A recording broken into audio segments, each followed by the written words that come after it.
आज जो बिल को लेकर श्री किशन रेड्डी जी आए, उसमें श्री अधीर रंजन चौधरी जी से लेकर जसवीर सिंह जी तक 18 इस सदन के सम्मानीय सदस्यों ने अपने अपने विचार रखे। कुछ लोगों ने पक्ष में रखे, कुछ लोगों ने विपक्ष में रखे, कुछ लोगों ने तथ्यात्मक रखे, कुछ लोगों ने राजनीतिक तरीके से रखे। और मैंने सबको करीब करीब ध्यान से सुना है। जो नहीं सुन पाया, इनकी नोट भी यहां बैठकर मैंने अफसरों से जो मुझे प्राप्त हुई, मेरे साथी एमओएस से प्राप्त हुई, उसको मैंने पढ़ा है। माननीय अध्यक्ष जी, मैं इस सदन के सभी सदस्यों को फिर से एक बार कहना चाहता हूं कि कृपया जम्मू कश्मीर की स्थिति को हम समझे। राजनीति करने के लिए ऐसा कोई बयान न दे जिससे जनता गुमराह हो जाए। माननीय अध्यक्ष जी, यहां कहा गया कि धारा 370 हटाने के वक्त जो वादे किए गए थे उसकी दिशा में क्या किया। मैं तो जरूर इसका जवाब दूंगा, मुझे मौका दीजिए आपने जवाब देने का। मगर भाई 17 महीने हुए धारा 370 हटे हुए, आप हमसे हिसाब मांग रहे हो। 70 साल आपने क्या करा, इसका हिसाब लेकर आए हो क्या किया 70 साल? और अगर 70 साल ढंग से चलाते तो हमसे हिसाब मांगने का समय ही ना आता। माननीय अध्यक्ष जी, उनको भी मालूम है कि धारा 370 हटने के बाद अभी तो वहां पर प्रशासन स्थिति को संभाल रहा था, इतने में कोविड लग गया। एक साल लगभग सब कुछ बंद रहा है और हमसे हिसाब मांग रहे हैं। मुझे कोई आपत्ति नहीं, मैं हिसाब देता हूं, आना पाई का हिसाब देता हूं, एक एक काम का हिसाब देता हूं, एक एक बात का हिसाब देता हूं, मुझे उसमें कोई आपत्ति नहीं। परंतु मैं इतना कहना चाहता हूं माननीय अध्यक्ष जी, जिनको पीढ़ियों तक शासन करने का मौका दिया, वो जरा अपने गिरेबान में झांक कर देखे कि हम हिसाब मांगने के लायक है या नहीं। माननीय अध्यक्ष जी, धारा 370 को हटाने का मसला कोर्ट में है। मसूदी साहब हाई कोर्ट के जज रहे हैं, सुनने के लिए नहीं बैठे हैं, मगर मुझे रिकॉर्ड तो क्लियर करना ही पड़ेगा। उन्होंने कहा कि सुप्रीम कोर्ट में मामला लंबित है। मनीष तिवारी जी ने भी कहा, वो भी चले गए, आगे अच्छा हुआ, लंबित है। माननीय अध्यक्ष जी, उनको कोर्ट का प्रोसीजर मालूम है और ये मामला कोर्ट में लंबी बहस हुआ और बाद में 5 जजों की बेंच को सुपुर्द किया गया है। अगर इतनी अनकॉन्स्टिट्यूशनलिटी इसमें दिखाई पड़ती तो सर्वोच्च अदालत को पूरा अधिकार था कानून पर रोक लगाने का, और वो रोक लगा दी थी। परंतु यहां पर कोई स्टे नहीं है। सर्वोच्च अदालत ने यह नहीं कहा है कि इस कानून का अमल नहीं हो सकता, उन्होंने उसको विचाराधीन रखा। जब सर्वोच्च अदालत पूछेगी तब हम जरूर जाएंगे, जवाब देंगे और सर्वोच्च अदालत निर्णय करेगी। मगर कहीं पर भी एक कानूनी स्थिति नहीं है कि इसका अमल नहीं हो सकता। इसके कारण जम्मू और कश्मीर का पूरा विकास को हम रोक कर बैठ जाए, वहां पर डेवलपमेंट के कामों को हम रोक कर बैठ जाए। और मुझे कह रहे हैं माननीय सदस्य श्री तिवारी जी कि हम जाए और सुप्रीम कोर्ट को अर्जी दे कि इसको जल्दी सुनवाई करो। माननीय अध्यक्ष जी, मैं उनको कहना चाहता हूं कि हम तो सुप्रीम कोर्ट के सामने है ही, एक पक्ष लेकर कि इस देश में धारा 370 नहीं होनी चाहिए, इसलिए हमने हटाया।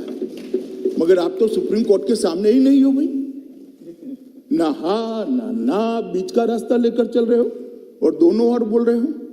ये तो आप भी कर सकते थे सुप्रीम कोर्ट में जाकर कि भाई जल्दी सुनवाई करो।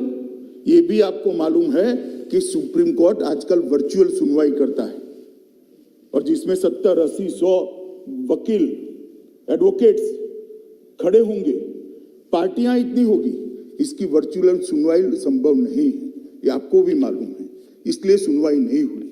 इसका एक बड़े हिस्से का सुनवाई हो चुका है, 5 जज का बेंच भी बन चुका है, और जैसे ही सुप्रीम कोर्ट वर्चुअल सुनवाई के मोड से पुनः फिर से एक बार आमने सामने की सुनवाई करेगा, तब जरूर सुप्रीम कोर्ट अपनी प्रायोरिटी के हिसाब से इसको सुनेगा, मगर तब तक कोई काम ना करे क्या?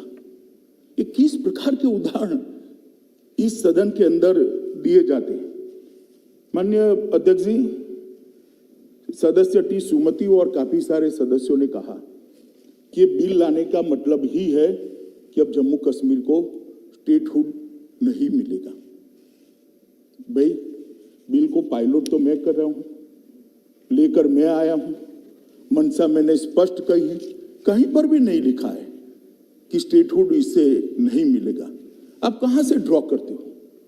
आपकी मन की आशंकाओं को जम्मू कश्मीर की जनता पर क्यों थोप रहे हो? मैंने इसी सदन में कहा है और फिर से कहता हूं कि इस बिल का जम्मू कश्मीर के स्टेटहुड से कोई लेन देन नहीं है। उपयुक्त समय पर जम्मू कश्मीर को स्टेटहुड दिया जाएगा। और कह रहे हैं कि स्टेटहुड देना है तो एग्मूट में क्यों लेकर आए? जरा एग्मूट कैडर को ही समझ लेते। क्या अरुणाचल राज्य नहीं है? क्या गोवा राज्य नहीं है? मिजोरम राज्य नहीं है? ये सारे राज्य ही है। जरा ध्यान से पढ़ लेते तो इतनी फजीहत ही न होती। ये सारे राज्य है और एग्मूट कैडर के अंडर में है। जहां पर विशेष प्रकार की भौगोलिक परिस्थिति होती है, एडमिनिस्ट्रेटिव परिस्थिति होती है, वहां पर अफसर भेजने पड़ते हैं और वो राज्य के विकास के लिए जाते हैं। जो अफसर एग्मूट कैडर के हैं वही मसूरी की जगह पे ट्रेनिंग लेकर आते हैं जो जम्मू कश्मीर कैडर के लोग पहले लिया करते थे। ये ऑल इंडिया कैडर है मान्यवर, और ओवैसी साहब इसका हिंदू मुस्लिम में विभाजन करते हैं। भाई, आपके मन में सब चीज हिंदू मुस्लिम है, मैं तो समझता हूं ओवैसी जी आपको, मगर आप देश के अफसरान को भी हिंदू मुस्लिम में डिवाइड कर दे। क्या कंसेप्ट है आपका? एक हिंदू अफसर मुस्लिम जनता की सेवा नहीं कर सकता? एक मुस्लिम अफसर हिंदू जनता की सेवा नहीं कर सकता? किस प्रकार के देश में हम आगे बढ़ने जा रहे हैं? अफसरों की संख्या हिंदू मुस्लिम में बांटेंगे और अपने आप को सेक्युलर कहते हैं। काहे का सेक्युलरिज्म? हिंदू मुस्लिम में अफसरों की संख्या बांटेंगे। इस तरह से तो मान्यवर कश्मीर के अंदर शांति नहीं होगी, ज्यादा चिंता होगी, ज्यादा उचाट होगी, संशय बढ़ेंगे। मेरा सभी से निवेदन है कि इस तरह से नहीं करना चाहिए। अभी उन्होंने एक और निवेदन कर दिया मान्यवर कि 2G से 4G विदेशियों के दबाव में किया है। ओवैसी साहब को मालूम नहीं है जिसका वो समर्थन करते थे वो यूपीए की सरकार चली गई है। ये नरेंद्र मोदी की भारतीय जनता पार्टी की सरकार है। इस देश के फैसले ये देश करता है, इस देश के फैसले इस देश की संसद करती है। कोई हम पर दबाव नहीं कर सकता। और हमने उसको इसलिए रिस्ट्रिक्ट किया था मान्यवर कि कुछ संभलने के लिए समय चाहिए था। अफवाहें न फैलाई जाए इसके लिए एक समय चाहिए था। और आप हमें पूछ रहे हो भाई अधीर रंजन जी 2G और 4G, आपने तो मोबाइल ही बंद कर दिए थे और 20 साल तक बंद कर दिए थे। वाजपेयी जी की सरकार ने आकर 2G 4G छोड़ो, मोबाइल सर्विस ही बंद कर दी थी। कहां गए थे उस वक्त सारे अधिकार? मैं आपको पूछना चाहता हूं माननीय आपके माध्यम से, कहां गए थे सारे अधिकार? जब विपक्ष में बैठते हैं तब अपने समय में क्या किया था वो भी तो थोड़ा याद रखना चाहिए, वरना फिर सुननी पड़ेगी। मान्यवर, ये हमें 4G और 2G का कह रहे, मैं अभी भी कहता हूं कि सबसे बड़ा नागरिक का अधिकार है सुख और शांति से रहने का, सलामती के साथ रहने का। सलामती जहां नहीं होगी वहां सारे अधिकारों का कोई मतलब नहीं। ये नई फैशन शुरू हो गई। मान्यवर, मैं कहना चाहता हूं कि ये जो लोग कह रहे हैं कि हम विदेश के दबाव में आकर कह रहे हैं, मैं उनको पूछना चाहता हूं कि किसके दबाव के अंदर धारा 370 को इतने समय तक चालू रखा आपने? ये तो जरा बता दीजिए, किसका दबाव था? कौन प्रेशराइज करता था? अभी किसी ने कह दिया बड़े बड़े साहित्यिक शब्दों के साथ कि शासन का जनता से वादा था, एक एग्रीमेंट था। भाई मैं तो एग्रीमेंट को बारीकी से पढ़ता हूं और मैं तो मानता हूं कि पूर्ववर्ती सरकारों ने भी जो वादे करे हैं उसको ध्यान से पढ़ने चाहिए और इसका अमल करना चाहिए। 370 के बारे में कहा गया कि 370 और 35 से वो देश की सरकार का जम्मू कश्मीर की जनता से एग्रीमेंट था। एग्रीमेंट जरूर था मगर उसमें टेम्पररी शब्द आप भूल जाते हैं पढ़ने का। ये टेम्पररी था। और जो मेरा हिसाब पूछ रहे 17 महीने में स्टेटहुड कब दोगे, स्टेटहुड कब दोगे, स्टेटहुड कब दोगे, हम जरूर देंगे। मगर मैं उनको पूछना चाहता हूं, ये मैंने भी कहा है स्टेटहुड टेम्पररी है, मगर आप 17 महीने में हिसाब मांगते हो तो टेम्पररी 370 साल तक चली, उस वक्त क्यों हिसाब नहीं मांगते थे? एक टेम्पररी प्रोविजन कब तक टेम्पररी रहेगा? टेम्पररी प्रोविजन को क्यों उखाड़ नहीं देता यार? क्यों कोई पूछता नहीं था? क्योंकि वोट बैंक की राजनीति करनी थी। ये सरकार वोट बैंक की राजनीति से नहीं चलती। ये सरकार देश के हित में फैसले करती है। ये सरकार देश के भविष्य को सुधारने के लिए।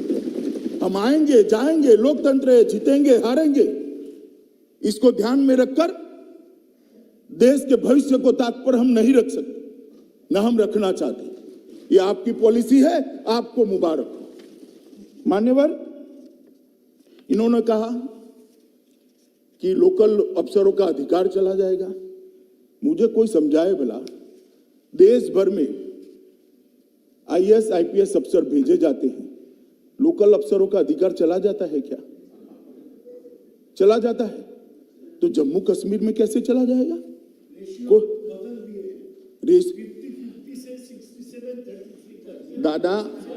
दादा आप ज्यादा पढ़ नहीं सकते, अब मैं समझ रहा हूं। देश भर में यही रेशियो है। आपके बंगाल में भी है। क्यों अलग रखना? कश्मीर देश का हिस्सा नहीं है।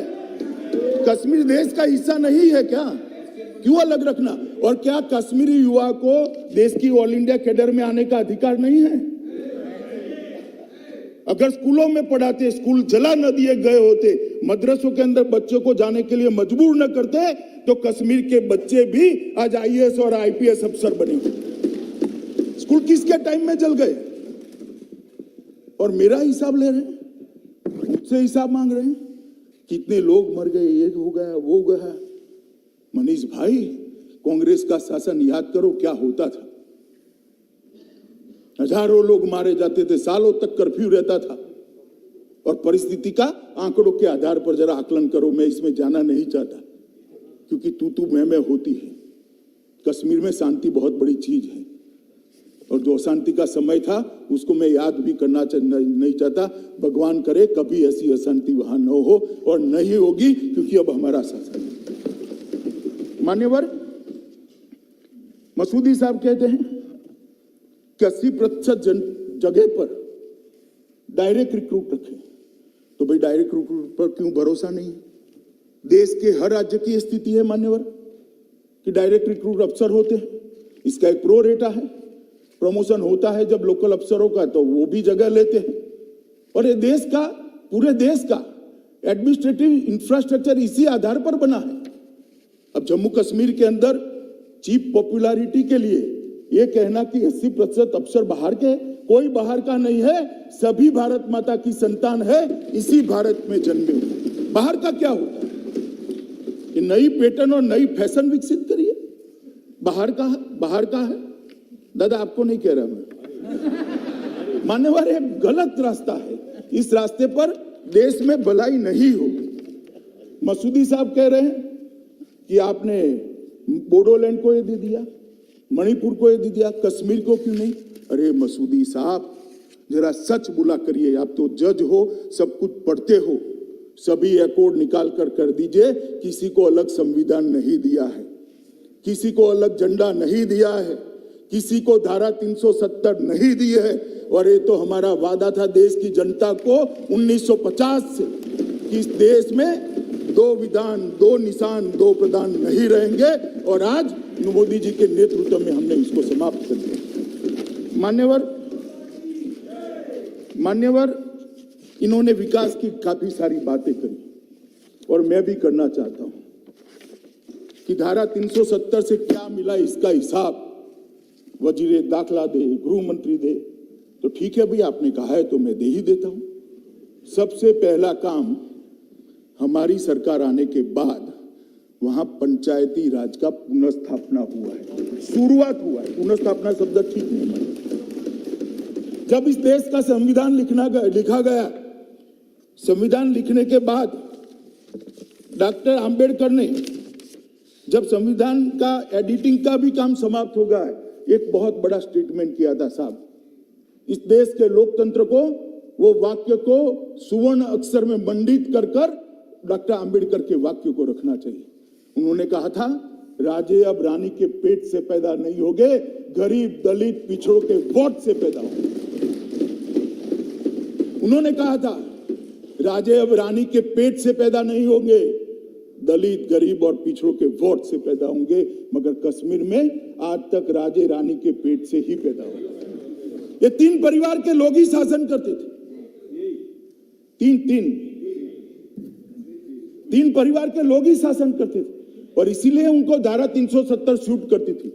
मान्यवर, हमने पंचायत के चुनाव कराए, अभी डिस्ट्रिक्ट पंचायत के चुनाव हुए, लगभग 51.7% वोटिंग हुई, कहीं पर भी गोली नहीं चलानी पड़ी और मान्यवर शांतिपूर्ण मताधिकार का प्रयोग हुआ।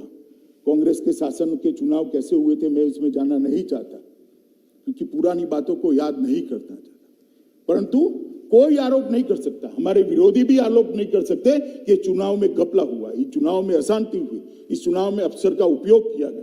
सबने भय रहित होकर शांतिपूर्ण तरीके से मतदान किया है और मान्यवर 51% मतदान पंचायत के चुनाव में हुआ है और जिन्होंने धारा 370 वापिस लाने के आधार पर चुनाव लड़ा था वो साफ हो गए, साफ।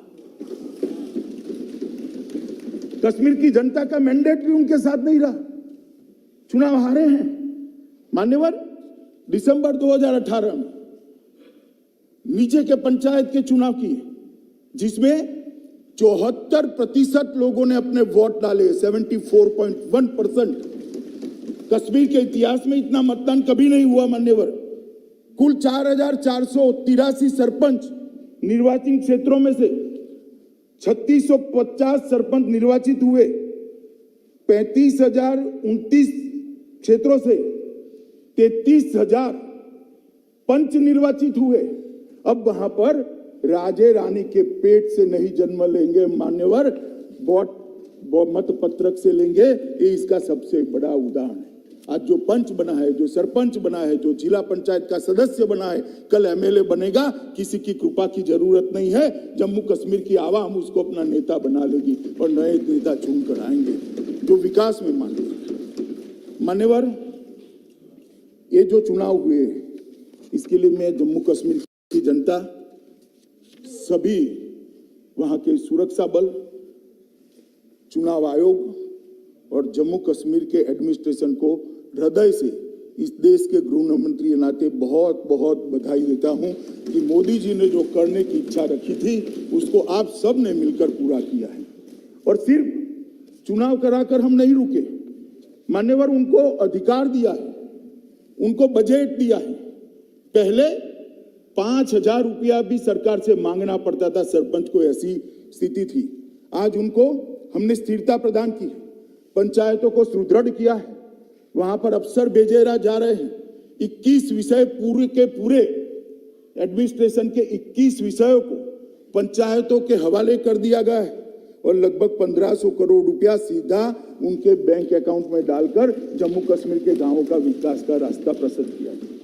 मध्याह्न भोजन योजना उनको सौंपी गई, आंगनवाड़ी उनको सौंप दिए गए, आईसीडीएस पंचायतों को सौंप दिया गया और मनरेगा का काम का मॉनिटरिंग उनको सौंप दिया गया। और एक अभी जो निर्णय करा है एलजी साहब ने, जम्मू कश्मीर की सरकार ने खनन का अधिकार भी पंचायती राज संस्थानों को दे दिया, इसमें हिस्सा भी देश में कहीं नहीं है। इससे वो आत्मनिर्भर होंगे, अपने गांव का विकास करेंगे। ये डिसेंट्रलाइजेशन जो किया है, नीचे तक सत्ता को परकोलेट करने का काम किया है, वो धारा 370 हटाने के कारण हुआ है। 70 साल तक नहीं हो सका था। माननीय महोदय, बीडीसी के अध्यक्ष तो डीएम के समकक्ष स्थान दिया गया है। उग्रवादी घटना में मारे गए किसी भी निर्वाचित सरपंच, पंच, बीडीसी अध्यक्ष के लिए 25 लाख रुपए की राशि की व्यवस्था की है और क्षमता संवर्धन के लिए उनकी ट्रेनिंग का भी प्रोग्राम कराए, क्योंकि काफी नए हैं लोग, वहां परंपरा ही नहीं थी, नई परंपरा स्थापित हो रही है। तो इनकी ट्रेनिंग की भी बड़ी व्यवस्था कर दी गई है और स्थानीय इकाइयों के चुनाव भी कराए गए। मैं इसकी बहुत डिटेल में नहीं जाना चाहता। मान्यवर ये कहते हैं कि क्या फर्क आया। फर्क मैं बताता हूं। पहले जम्मू और कश्मीर, जहां पर भी राजधानी होती थी श्रीनगर, वहां पर भी सारे अधिकार सेंट्रलाइज थे। अब अफसरान कभी गांव में नहीं जाते थे, चुने हुए प्रतिनिधि जाते थे, एमएलए जाते थे, मगर अफसरान नहीं जाते थे। हमने सारे राजपत्रित अधिकारियों को आवंटित पंचायत के अंदर 2 दिन और 1 रात का निवास करना कंपलसरी करा, माननीय अध्यक्ष जी, और वहां जाकर जमीनी स्थिति वो देखने लगी। उनका उद्देश्य है, उनको काम दिया गया है, वहां विकास के काम जो अटके हैं, जो कमी है, जो कमियां हैं, उसकी लड़ी को जोड़ने का उनको काम दिया गया है, पंचायत को सशक्तिकरण करने का। और प्रत्यक्ष रूप से जो वहां 2 बार ये अभियान चला, उसमें से लगभग 20,000 छोटे मोटे काम आए हैं, जिसमें से 18,000 कामों को स्वीकृति दे दी गई। कहीं पुलिया बनानी थी, कहीं जोड़ता हुआ रोड बनाना था, कहीं तालाब के अंदर तालाब तो था मगर पानी जाने के रास्ते भर गए थे, कहीं तालाब को सफाई करने की व्यवस्था नहीं थी, कहीं कूड़ादान नहीं था, कहीं बिजली का खंभा था, तार चोरी कर गए थे। ऐसे 20,000 से ज्यादा काम ढूंढे गए और 18,000 कामों की स्वीकृति दे दी है और वो विकास के रास्ते पर आगे बढ़ गए। माननीय अध्यक्ष जी, 3 बार ये कार्यक्रम हुआ है और बड़ा सफल हुआ है। पूरे जम्मू और कश्मीर में इससे बड़ी जन भागीदारी नहीं हुई। 5 लाख से अधिक मृत्यु, जन्म, दिव्यांगता, अधिवास, ये प्रमाण पत्र वहीं मौके पर दिए गए। 5 लाख लोगों को जम्मू कश्मीर जाने की जरूरत, राजधानी में जाने की जरूरत नहीं है और ये निरंतर चलने वाला है। मान्यवर, ये पूछते हैं हमें क्या किया, इसलिए मैं बताता हूं। 50,000 परिवार को स्वास्थ्य बीमा के तहत कवर कर दिया गया है। रोजगार के अंदर लगभग 10,000 युवाओं को कवर किया, 6,000 नए काम शुरू करे और 4,440 क्रिकेट और फुटबॉल की किटों को गांवों में पहुंचकर बच्चों के हाथ में बंदूक की जगह क्रिकेट का बैट हो, इसकी व्यवस्था हमने करी। और मेरा शहर मेरे गौरव के तहत ये शहरी विकास के लिए भी किया है। मान्यवर, विकास का काम को जहां तक गति देने का सवाल है, मोदी जी प्रधानमंत्री बने तब से जम्मू कश्मीर उच्चतम प्राथमिकता वाला क्षेत्र रहा है, क्योंकि जम्मू कश्मीर ने बहुत सहा है। उनके दर्द को मैं कुछ शब्दों में सिर्फ यहां बयान नहीं कर सकता। मान्यवर, बहुत सहा है।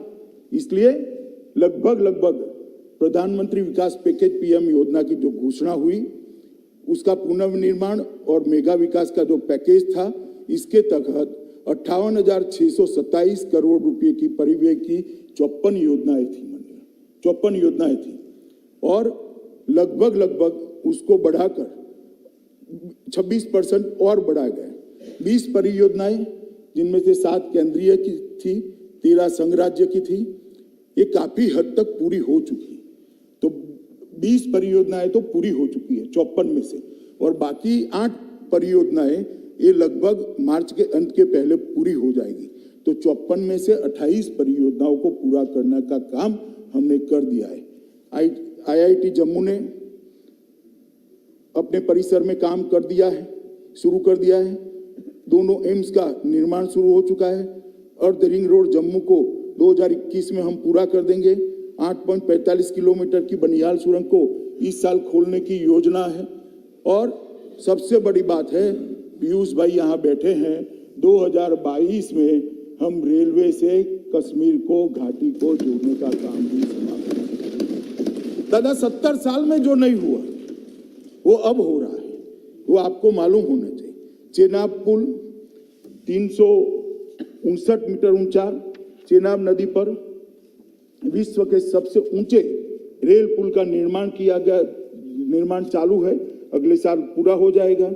शहरी परिवहन के लिए लगभग 10,599 करोड़ रुपए का डीपीआर तैयार कर दिया गया है। लाइट रेल ट्रांजिट सिस्टम को भी 4 वर्ष में हम पूरा करेंगे, जिसके जम्मू और कश्मीर में 2 कॉरिडोर होंगे। परियोजना के डीपीआर को अंतिम मूल आकार दे दी गया है। मान्यवर, बहुत बड़ी संभावना है हाइड्रो पावर की जम्मू कश्मीर के राज्य में थी, मगर उसका दोहन नहीं होता था क्योंकि एडमिनिस्ट्रेशन ही ठीक से नहीं चलता। आप जो कह रहे हैं ना, क्यों कर रहे हो, अफसर चाहिए वहां।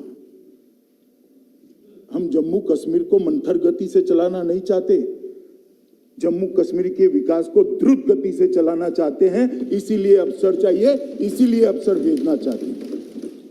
प्रचुर जल संसाधन है मान्यवर वहां पर, प्रचुर, लगभग 14,867 मेगावाट की तराशी गई जल विद्युत की क्षमता है।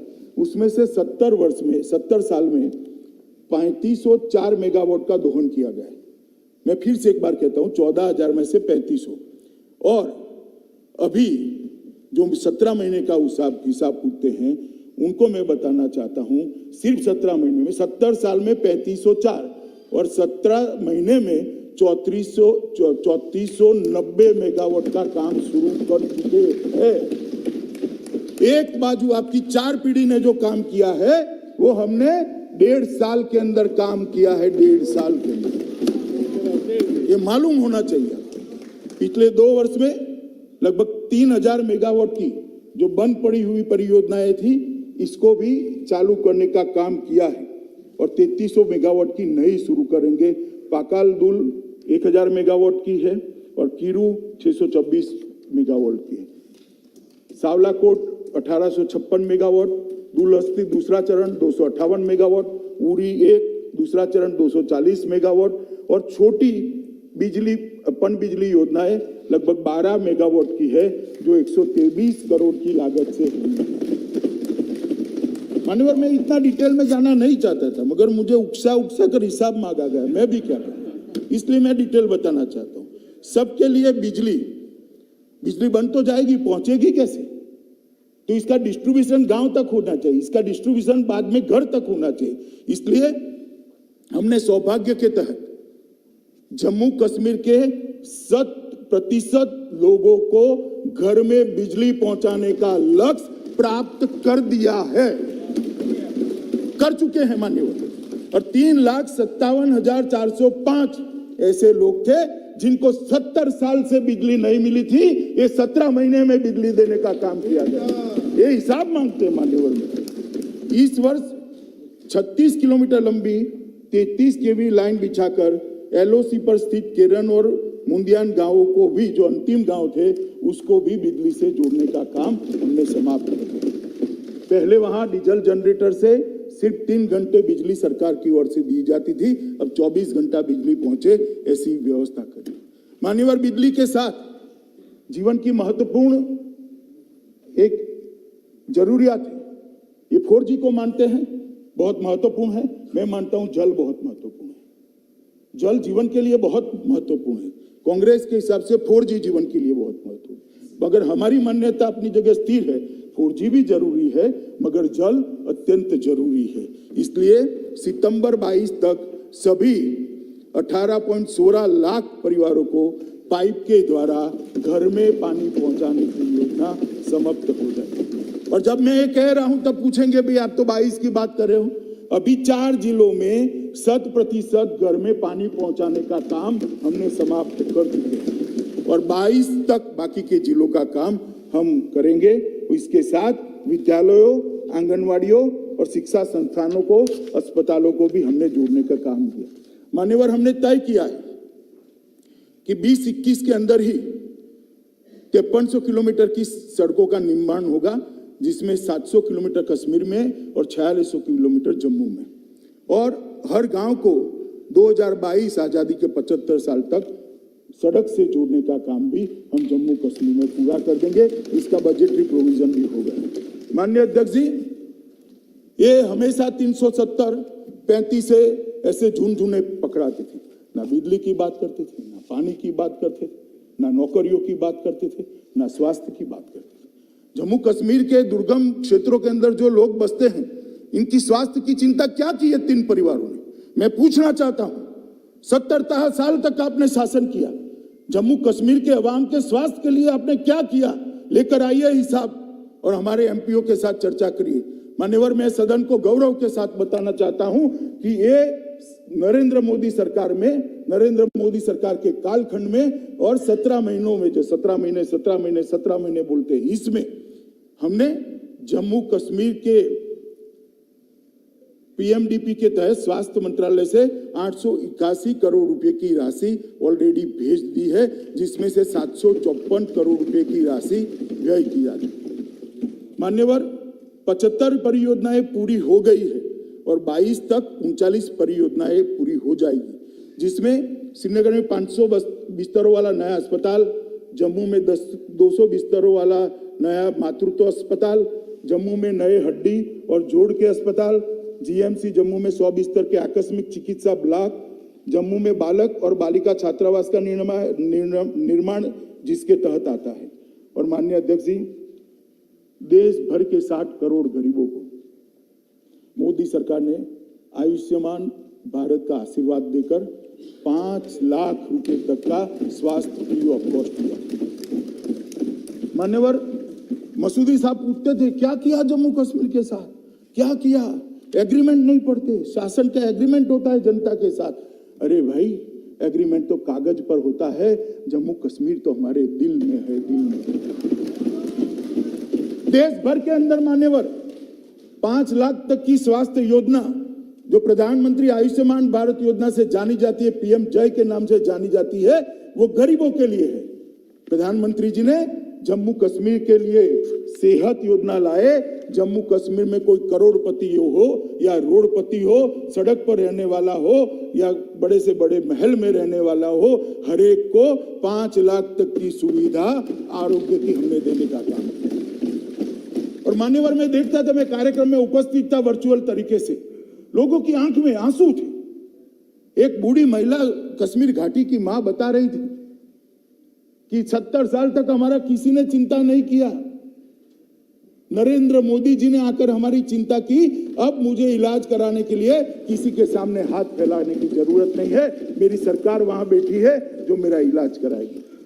मान्यवर, ये जो हमने किया है, लगभग हर एक व्यक्ति को सेहत योजना के तहत कवरेज देने का काम किया है। और मैं मानता हूं जम्मू कश्मीर बहुत कम राज्यों में से एक राज्य है जिसका हर एक व्यक्ति स्वास्थ्य योजना के तहत कवर किया गया है। मान्यवर, कोविड के खिलाफ लड़ाई भी इसी समय में हम लड़े, जो 17 महीने का हिसाब मांगा जाता है, इसी के तहत लड़े। और सबसे अच्छा कोविड प्रबंधन एलजी के नेतृत्व में जम्मू कश्मीर सरकार ने किया। टीकाकरण का काम भी बहुत स्मूथ तरीके से घाटी और जम्मू दोनों तरफ चल रहा है। मान्यवर, एम्स की स्थापना की है, 2 एम्स बनाने का काम किया है और लगभग 2000 करोड़ रुपया एक एम्स का, 4000 करोड़ रुपया एम्स के लिए भारत सरकार ने यहां भेजा है। इसकी शुरुआत हो गई है। नए मेडिकल कॉलेज की स्थापना, 7 नए मेडिकल कॉलेज, 70 साल में 3 थे, 17 महीने में 7, अनंतनाग, बारामूला, रजौरी, डोडा, कठवाड़ा, हंदवाड़ा और उधमपुर, ये 7 नए मेडिकल कॉलेज की शुरुआत हुआ है। और 5 मेडिकल, उसमें से 5 का एक टेम्परेरी परिसर के अंदर शिफ्ट व्यवस्था के आधार पर बच्चों को पढ़ाने का कामकाज भी हमने शुरू कर दिया है। राह नहीं देखिए, इसको सिविल अस्पताल के, और 22-23 में और 2 मेडिकल कॉलेज भी हम चालू कर देंगे। लगभग हम 1100 बच्चे जम्मू कश्मीर के डॉक्टर बनकर जम्मू कश्मीर के गरीब की सेवा करें, इस तरह की व्यवस्था। आप हमें पूछ रहे हो हमने क्या किया? कभी इतनी संवेदना के साथ किया था? 370 का झुनझुना दिखाकर शासन करते रहे तीन परिवार मान्यवर। कितने सालों तक शासन किया? जो असुविधाएं थी, जो कष्ट था, जो दुख था, उसको एड्रेस करने का इन्होंने कभी काम नहीं किया। माननीय अध्यक्ष जी, एक बीएससी नर्सिंग कॉलेज भी हम वहां चालू कर गए हैं, मंजूरी दे दी है, और 5 नए नर्सिंग कॉलेज को हम वहां स्थापना करने का प्लान रखे हैं। कि राज्य कैंसर संस्थान भी हमने शुरू किया है, एक श्रीनगर में और दूसरा जीएमसी जम्मू में। और मान्यवर राज्य सरकारें, केंद्र सरकार ने लगभग अलग अलग 115 योजनाएं नरेंद्र मोदी जी के शासन में आने के बाद इस देश के दलित, गरीब, पिछड़े, आदिवासी इनके लिए बनाई थी, मगर उसका वहां पर इम्प्लीमेंटेशन नहीं होता था। जब से राष्ट्रपति शासन लगा तब से लगभग हर घर को बिजली देने का काम पूरा हो गया है। 3,57,405 लाभार्थियों को कवर दे दिया गया है। पीएम उज्ज्वला योजना के तहत 12,60,685 माताओं को गैस का सिलेंडर देने का काम हमने समाप्त कर दिया। उजाला योजना के तहत 79.54 लाख लाभार्थियों को घर में उजाला करने का काम किया है। स्वच्छ भारत मिशन के तहत 100% घरों को आज मुक्त कर दिया गया, ओडीएफ डिक्लेयर कर दिया गया। मान्यवर 100% स्वच्छ भारत अभियान का 100% इंप्लीमेंट हुआ है। एकीकृत सामाजिक सुरक्षा, इसके लगभग 8 लाख लाभार्थी, पहले 16 थे, अब 8 लाख हैं। एलपीजीडी बजट लगभग 31.77 लाख लाभार्थी हैं। केसीसी ऋण और प्रधानमंत्री किसान योजना का लक्ष्य जो दिया गया था वो पूरा हो गया है। हर किसान को अब 6,000 रुपया उसके बैंक अकाउंट में किसी बिचौलिए के बगैर मिल रहा है, ट्रांसफर हो रहा है। इसके अतिरिक्त 2019-20 में जो छात्रवृत्ति थी, इसका कवरेज इस 17 महीनों में 3 गुना कर दिया है। 8 लाख छात्रों को डीबीटी के माध्यम से प्री और पोस्ट छात्रवृत्ति मिल रही है। माननीय अध्यक्ष जी, चालू वर्ष के दौरान दिसंबर 2020 तक हमें लक्ष्य रखा है कि और 9.5 लाख लोगों को छात्रवृत्ति के कवरेज में लेकर आएंगे। मान्यवर मनीष जी ने कहा कि जम्मू में इतनी फैक्ट्रियां बंद हो गई है और ये इसी कालखंड में हो गई। मनीष जी, सिर्फ रिकॉर्ड क्लियर करने के लिए कह रहा हूं, ये फैक्ट्रियां बंद होने का जो रेंज है वो 18 साल का है। 18 साल में बंद हुई सभी फैक्ट्रियों का आंकड़ा आपने 17 महीनों के अकाउंट में डाल दिया है, तो रिकॉर्ड जरा क्लियर रहना चाहिए, है? नहीं, 18 साल से जितनी बंद हुई है उसका आंकड़ा इन्होंने 17 महीनों में डाल दिया, इसलिए मैं रिकॉर्ड क्लियर कर रहा हूं। मान्यवर, अब ये कहते थे कि 17 महीनों में क्या हुआ। जम्मू कश्मीर के उद्योग के लिए सबसे बड़ा हर्डल था, वहां कोई भी उद्योगपति उद्योग लगाना चाहे तो उसको भूमि नहीं मिल सकती थी। धारा 370 हटाई, उसके बाद में जमीन के कानून के हमने परिवर्तन किया और अब ऐसी स्थिति हुई है कि जम्मू कश्मीर के अंदर उद्योग लग पाए। 6 महीने पहले ही हम कानून लाए और अब मिल पाएगी, इसलिए उद्योग भी आएंगे। और उद्योग को आने के लिए सबसे अच्छा प्रोत्साहन पैकेज नरेंद्र मोदी जी की अगुवाई में भारत सरकार लाई है, अप्रूव किया है, और जम्मू कश्मीर सरकार ने भी इसको अप्रूव कर दिया है। मान्यवर, उनको मालूम है कि कोविड के कारण पूरे विश्व में मंदी है।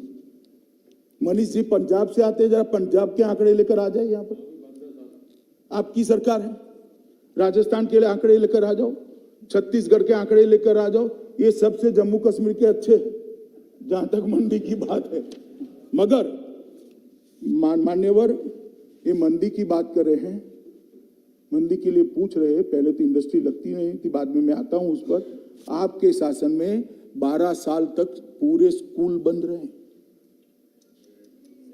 पूरा स्कूल, लाखों बच्चों का भविष्य अंधकार में कर दिया, और अब आज हमसे हिसाब मांग रहे हो भैया। तनिक ढंग से तो सोचो कि हिसाब मांगना चाहिए नहीं मांगना चाहिए। मान्यवर, ये 4G की रोते हैं। आपने तो मोबाइल ही बंद कर दिए थे। 4G, 2G, 1G, 0G, कोई जी की जरूरत, मोबाइल ही बंद था, सिम कार्ड ही बंद था मान्यवर। और ये हमसे हिसाब मांग रहे हैं। हम जो मान्यवर योजना लेकर आए हैं, अब हमने एक वहां यही लोग यहाँ जो कहते हैं इंडस्ट्री नहीं आई, वहां जाकर अफवाह फैला रहे हैं कि आपकी जमीनें चली जाएगी। मैं जम्मू कश्मीर के आवाम को आश्वस्त करना चाहता हूं कि किसी की भी जमीन नहीं जानी है। सरकार के पास इतनी जमीन है कि जिसमें जम्मू कश्मीर विकास कर पाए, वहां इंडस्ट्री आ जाए। और अब सरकार की जमीन कोई राज करने वाला छीन नहीं सकता। ये नरेंद्र मोदी सरकार, ये जमीन आपके विकास के लिए है, आपके राज्य के उद्योग के लिए। ये जमीन को कोई नहीं छीन पाएगा। तो एक लैंड बैंक बनाइए। मैं आगे आता हूं इस विषय पर। मान्यवर, हम जो पैकेज योजना लाए हैं, इसके अंदर 28,400 करोड़ रुपया 2027-37 तक का पूरा इसका व्याप रखा है।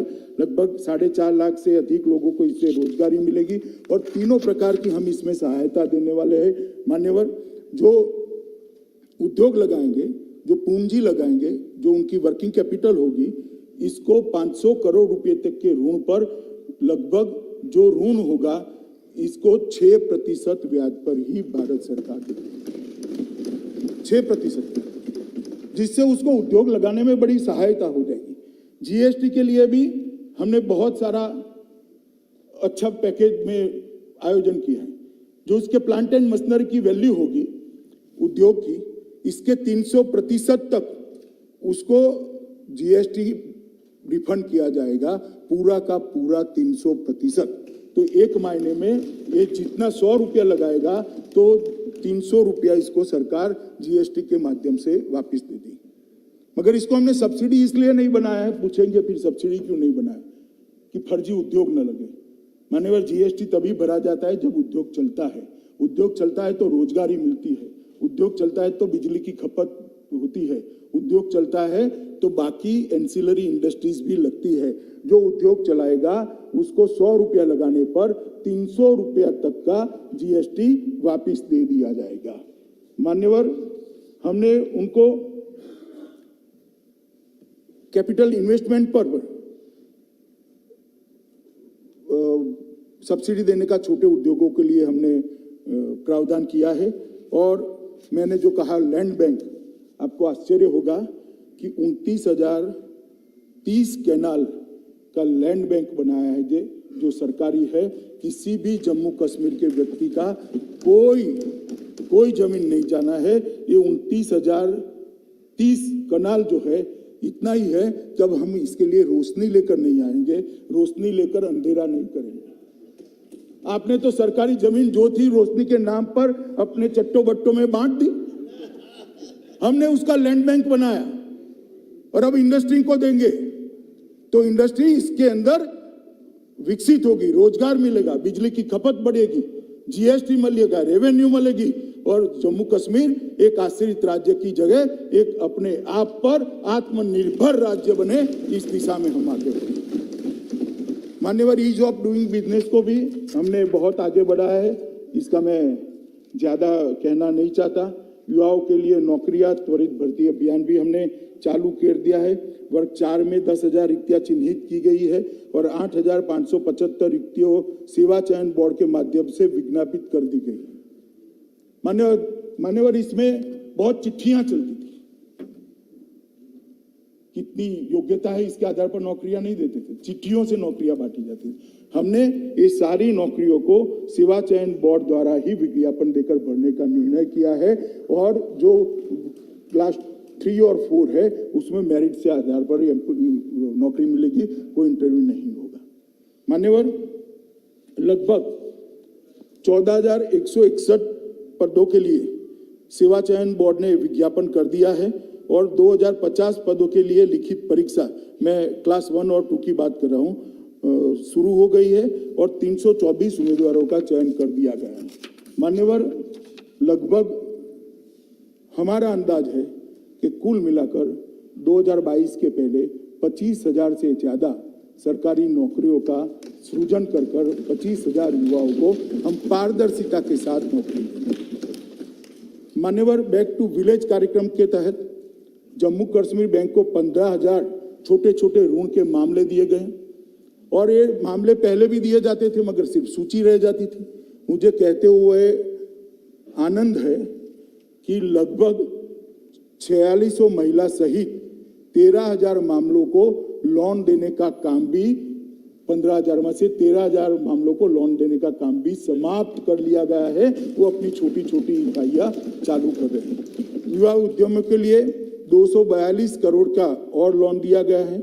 मिशन यूथ के तहत भी ढेर सारे काम किए हैं। उनको क्रिकेट का, फुटबॉल का किट दिया गया है। बहुत सी चीजें मैं इतनी डिटेल में जाना नहीं चाहता। आविष्कार, नवाचार और इंक्यूबेशन और प्रशिक्षण केंद्र, इसके माध्यम से भी हम क्षमता निर्माण का काम को आगे बढ़ा रहे हैं। आईटी टावर्स जम्मू और कश्मीर में दोनों जगह, श्रीनगर और जम्मू दोनों जगह ग्रामीण बीपीओ भी स्थापित किए जाएंगे। आईटी टावर्स भी बढ़ाए जाएंगे और जो हस्ताक्षर किए हैं, मुझे पूरा विश्वास है कि 1 साल के अंदर ये आईटी टावर अपना काम करते रहेंगे। महत्वपूर्ण सुधार भी बहुत किए हैं, चाहे वो विद्युत का क्षेत्र हो, एडमिनिस्ट्रेशन का क्षेत्र हो और वित्तीय सुधार का हो।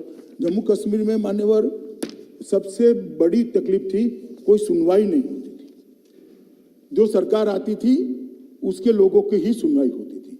अभी एक वैज्ञानिक तरीके से जम्मू कश्मीर एलजी ने अपने खुद के स्तर पर संस्थागत तंत्र और व्यक्तिगत बैठकें कर तहसील तक की सभी फरियादें जम्मू कश्मीर एलजी तक आ जाए, इस प्रकार का एक साइंटिफिक खाका तैयार किया है, जिससे छोटे से छोटे व्यक्ति की यहाँ पर फरियादों की सुनवाई की है। और इसीलिए मैं कहता हूँ कि ये जो अंबेडकर जी का एक बहुत महत्वपूर्ण वाक्य है कि राजे रानी के पेट से नहीं आने चाहिए, जनता के वोट से आने चाहिए। जब रानी के पेट से राजा आता है तब जनता की दरोकार नहीं करता है, जनता की सरोकार भी नहीं करता है, ना उसकी सुनवाई करते हैं। मगर वोटों से चुने हुए लोग जब बैठते हैं, हमारे जम्मू कश्मीर के एलजी पर दादा ने टिप्पणी की, मैं इतना ही कहना चाहता हूँ, दादा आप भी पार्टी न बदले होते तो आज तक कई बार हार चुके होते। लोकतंत्र में हार जीत होती रहती है, इसीलिए जीते। मान्यवर, एक अधिवास प्रमाण पत्र, डोमिसाइल सर्टिफिकेट, इसके लिए भी बहुत बड़ा हो हल्ला हुआ था। आपकी नागरिकता चली जाएगी, बहुत सारे लोग बाहर से घुस जाएंगे, हो जाएगा, फला हो जाएगा, ढिकामड़ा हो जाएगा। मैं कहता हूं अब तक 33.44 लाख परिवार को प्रमाण पत्र, व्यक्ति और परिवारों को प्रमाण पत्र दे दिया गया है। कहीं से कोई कंप्लेन नहीं है, ना कोई लाइन लगी है, ना। मान्यवर, नया भूमि कानून लाए तो उसमें भी था आपकी जमीन चली जाएगी, ये चली जाएगी, वो चली जाएगी। कोई ला दे, मुझे बता दे किसकी जमीन चली गई। ये बिहार में भूमि कानून नहीं है तो कोई बंगाल से आकर बिहार की जमीन ले लेगा। मैं गुजरात से आता हूं, गुजरात में कोई भूमि कानून नहीं तो महाराष्ट्र से आकर कोई गुजरात की जमीन खा जाएगा। कैसे ऐसा होगा? ऐसा नहीं होता है। कोई आदमी अपना घर छोड़ने को तैयार नहीं है। कुछ नहीं हुआ। आज इंडस्ट्री को आने का बहुत अच्छा वातावरण ये नए भूमि कानून के कारण हुआ है, जिसका जम्मू कश्मीर की जनता ने भी स्वागत किया है। और मान्यवर, मैं विशेष उल्लेख करना चाहता हूं, पाकिस्तान से आए हुए रेफ्यूजी, पश्चिम पाकिस्तान के, पाकिस्तान अधिकृत कश्मीर से आए हुए रेफ्यूजी और 2642 वाल्मीकि परिवार के परिवार, 792 गोरखा परिवार और 43 अन्य परिवार, उनको भी डोमिसाइल सर्टिफिकेट देकर उनके साथ सालों से जो अन्याय होता है उसको हमने समाप्त किया। जो ह्यूमन राइट की बात करते हैं, ये दुनिया भर के अच्छे लोगों के बोले हुए कोट अनकोट यहाँ पर कोट करते हैं। कोट अनकोट तो बहुत अच्छे है क्योंकि किसी महान व्यक्ति ने बोले हैं, वो उनका है कोट अनकोट। मगर जब आप पैर में पहनने वाला गहना कानों में पहन देते हो तो अच्छा नहीं लगता। जो कोट अनकोट आप बोले गए हैं मान्यवर, वो सुसंगत हमारे शासन के लिए नहीं है। अन्याय के, मानव अधिकार के लिए जितनी भी सारे बातें होती है, हमारे शासन के लिए नहीं है। ये 3 परिवारों ने जो शासन किया, उन्होंने मानव अधिकार का उल्लंघन किया। क्या मानव अधिकार कुछ लोगों के लिए सीमित है। पाकिस्तान से जो देश की शरण में है उनके लिए सीमित नहीं है। जो कश्मीरी पंडित भगा दिए गए उनके लिए सीमित नहीं है, इनके लिए नहीं है। जो सूफी संत भगा दिए गए उनके लिए नहीं है। जो वाल्मीकि लोग वहां से 70 साल से मताधिकार प्राप्त नहीं करते थे उनके मानव अधिकार नहीं है। क्यों उनके लिए आपके मन में भावनाएं नहीं आती? क्योंकि वो आपका वोट बैंक नहीं है। मानव अधिकार को वोट बैंक की नजर से देखना आपका काम है। हम मानव अधिकार को मानव अधिकार की दृष्टि से, कितना भी विरोध हो, साहस नहीं है आप ये कहने का कि वाल्मीकि को वहां मताधिकार मिलना चाहिए था। जो पाकिस्तान से शरण में आया है उसको मताधिकार मिलना चाहिए कहने का साहस नहीं है आप में, क्योंकि आप चुनाव लड़ना चाहते हो, चुनाव जीतना चाहते हो। आप में साहस नहीं है कि वाल्मीकि माता चौथी पीढ़ी आ गई, उसको नौकरी नहीं मिल सकती ना, वाल्मीकि बच्ची को नौकरी नहीं मिल सकती, इसका अधिकार नहीं। इसके मानव अधिकार के पास आपके लिए शब्द भी नहीं है, संवेदना भी नहीं है, मगर हमारे लिए शब्द भी है, कृति भी है और संवेदना भी। मान्यवर, रोशनी जैसे कानूनों को रद्द कर दिया गया, भ्रष्टाचार पर कार्यवाही हो रही है, क्योंकि पहले भ्रष्टाचार का कानून ही नहीं था। ये पूछ रहे हैं ना 370 क्यों होता है? वहां पर रिजर्वेशन नहीं होता था, वहां महिलाओं को अधिकार नहीं था, वाल्मीकि लोगों को अधिकार नहीं था, ट्राइबल को अधिकार नहीं था, ओबीसी को अधिकार नहीं था, भ्रष्टाचार पर रोक नहीं थी, क्योंकि भ्रष्टाचार करना था, क्यों रोक लगाना? ढेर सारे कानून, देश के अच्छे बने हुए कानून, दहेज के लिए कोई कानून नहीं था। और आप हमें समझा रहे हो कि 370 को क्यों हटाया?